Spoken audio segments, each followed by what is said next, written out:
Hello' বন্ধুসকল, কি খবৰ? আপোনালোকলৈ লৈ আহিছোঁ কল পচলাৰে মুৰ্গীৰ মাংস। এয়া চাওক, এয়া কল পচলা, আলু ভাজি ল'লোঁ, জলকীয়া দুটা ফোৰণ দিলোঁ, তাৰপিছতে পিঁয়াজ দিলোঁ।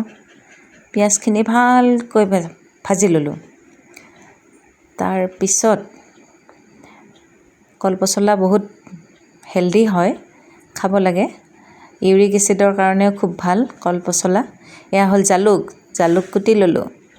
আমাৰ বৰনগৰৰ ভাষাত গোলমৰিচ দিলে সোৱাদটো বৰ ধুনীয়া হয়। এয়া আদা নহৰু দিলোঁ অকণমান। বেছি মছলা দিব নালাগে ইয়াত, অলপ দিলেই হ'ব। আৰু গোলমৰিচ, জালুক। তাৰপিছত মাংসখিনি ধুনীয়াকৈ ভাজি ল'লোঁ। নিমখ হালধি আগতে সানি থৈ দিছিলোঁ কিছু সময় আগতে। আৰু এয়া ভাজি যেতিয়া পানীখিনি শুকাই গ'ল, ভজা হৈ গ'লে তাত আগতে ভাজি থোৱা আলুখিনি লগতে কাটি ধুই থোৱা কল পচলাখিনি ইয়াত দি দিলোঁ আৰু কিছু সময় তাক ভালদৰে লৰাই ভাজিলোঁ। দিলোঁ জিৰা আৰু ধনিয়া গুড়ি।